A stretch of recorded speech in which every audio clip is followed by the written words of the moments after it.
Habang papalapit po ang May 12, 2025 elections, mga kabombo, update ho tayo mula sa Commission on Elections. Kasama ho natin si Commissioner Ernesto Maceda Jr. ng Commission on Elections. Siya rin po ang nagsisilbing chairman ng Kontra Bigay Committee. Kaugnay pa rin po ito sa pagtutok dito sa usapin ho ng bigayan o ito hong vote buying.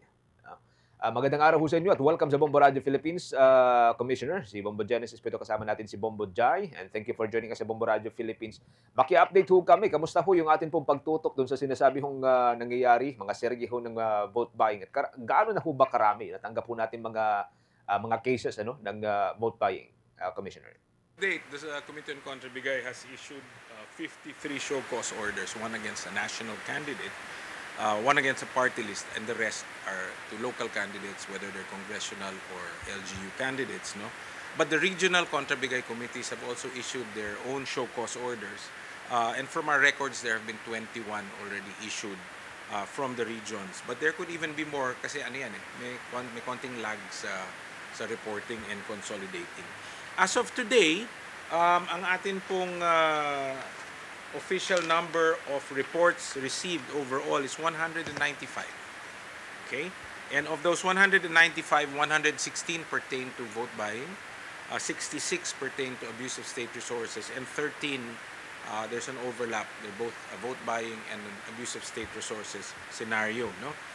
Pangunahin pa rin sa pamamaraan kung paano ginagawa itong pambili ng boto ay sa pagbigay ng pera. No? Kasunod ay ang pabibigay ng goods, groceries. At pangatlo, ang assistance or ayuda. Ayuda rin ang nirereklamo. Sa mga regions, ang number 1 region ay ang Region 4A with 41 complaints. Number 2 ang Region 3 with 35 complaints. And NCR is third with 28 complaints. No? Meron din hong mga nag-file ng reklamo diretsa sa ating law department. Ito ho yung talagang nagsampa ng election offense case.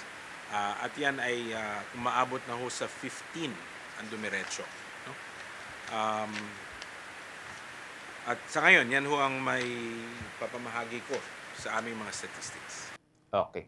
With more than 100 cases ho ng mga vote buying at kasama na rin po dito yung tinutukukan ho ninyo na abuse of state resources. Eventually, may masasampulan din ho ba kaya? Masasampahan ng kaso after ho ng, or kahit after na po ng halalan, Commissioner? Based na rin po doon sa hawak po natin ngayon ng mga ebidensya ukol ho sa vote buying, Commissioner. Hindi ako pwedeng magkomento dyan, as I said, because that would mean that I have a participation and I do not. But it's not far from happening that based on the show cause orders that have been going out, it appears that there are several that have a very strong foundation. And, at the risk of prejudging, I will not really comment. But if it is elevated to the division, if it were a disqualification case, or if it is filed with the law department, if it is an election offense case, and we can be sure if we go by the track record of the COMELEC from the previous elections, marami hong hindi nakaupo, marami hong tinanggal sa pwesto. At ngayon ho, naulit na rin ho yan ni Chairman George Garcia ang kanyang reminder na kapag kayo ho ay may pending na disqualification case laban sa inyo at kung kayo ay manalo, it's entirely possible that you may not even be proclaimed.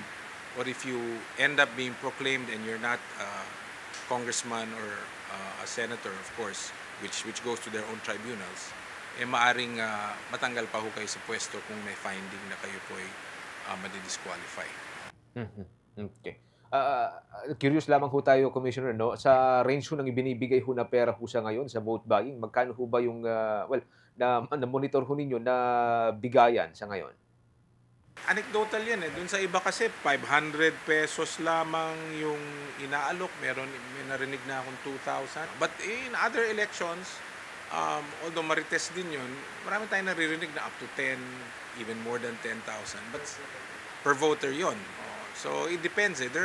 There are, that's something which we will take up also after the elections. So, siguro kung magkaroon kami ng parang talaan na saan ba talaga. Because ang plano ho namin, maglalabas din kami ng parang hotspot area. If you look at the map of the country, makikita mo kung saan talaga regularly nagaganap yung ganyang klaseng vote buying. So, rest assured, it is now a more scientific approach to the problem. That's what having a permanent committee does to help you. But what it also does is to reassure the public that this is a serious effort. If you're asking for a last comment, a problem as serious as vote buying requires a serious solution. And like I said, for as long as the public can see that the Commission on Elections is serious in this effort, we want to make sure that we uphold the truth that sa democratic decision making, talaga naman dapat one man, one vote lamang. At kapag pinabayaan mo mangyari itong mga pamimili ng boto o yung pagkakaroon ng karahasan o panloloko using fraud, the 3 Fs, ika nga, funds, force, and fraud, ang nangyayari, imbis na patas lang yung timbangan, no, medyo lumalamang ang mayayaman sa mahihirap, lumalamang yung mga malalakas dun sa mahihina. So, at ang nangyayari, hindi ho nabibigyan ng tunay na o nabibigyan ng katotohanan ang dapat na katotohanan na sa isang demokrasya, lahat ho tayo ay pantay-pantay. So, that's what we're trying to do. Our mandate, our charge is to have a fair, honest, clean, impartial elections, and that's what we're trying to deliver to the country.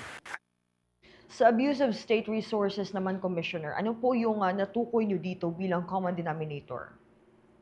Well, sa abuse of state resources, ang pangunahin ding nirereklamo is first yung ayuda, no? And second yung paggamit ng mga government properties. Either lalagyan mo ng tarpaulin or gagamitin mo yung sasakyan or alam mo marami kasi yung abuse of state resources. Kunyari kayo sa media, yung mga national and local stations which are owned by the state or the province or the city or municipality. Ayun, isa pa yun na madalas nakikita nyo, sino lang ba lumalabas dyan? Yung nakaupo. No?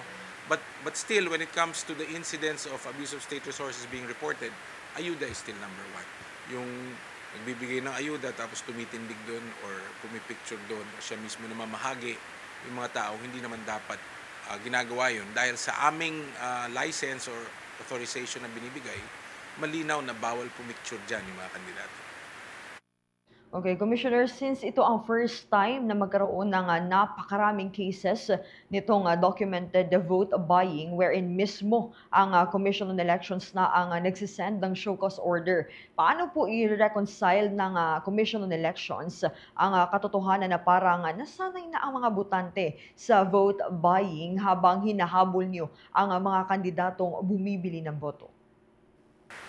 Alam nyo, ang vote buying always happens ang backdrop po niyan is poverty always, no? And it's not always just an economic exchange. There are political reasons, cultural reasons, economic, social, societal. Kailangan intindihin natin yan. Kaya ang aming approach nga dyan ay hindi lamang yung panghuhuli na ganyan. Malaki rin sa aming effort sa kontrabigay yung deterrence. And deterrence we can do to try and mold the minds of our people through voter education programs. Marami ho sa ating mga kaalyado dito sa Committee on Kontrabigay, Philippine Public Information Agency, DepEd, PAW, lahat yan may mga voters education programs to try and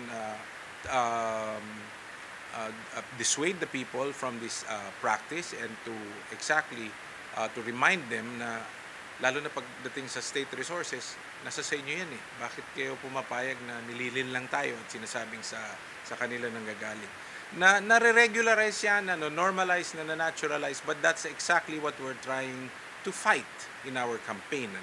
So, we cannot do this alone. Iilan lang ang empleyado ng COMELEC kung tutusin sa bawat isang bayan, lungsod o probinsya.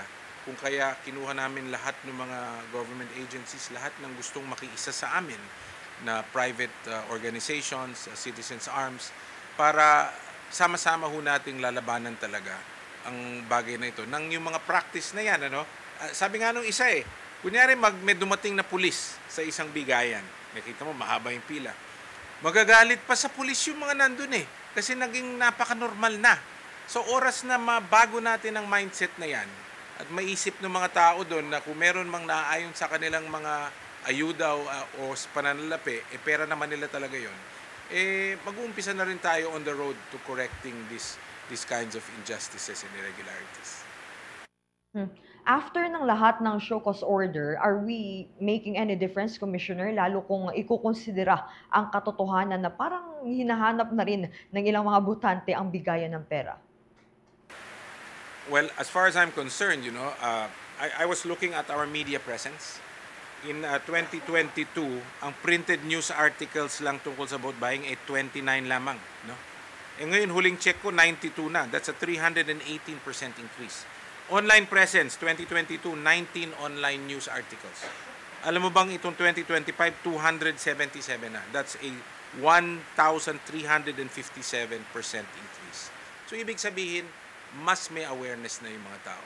Mas may acceptance na yung mga tao dito sa ginagawa. They want to hear about it. They're being told about it by you and your fellow practitioners in media. So I'm sure that there's already a difference that's going to happen between then and now.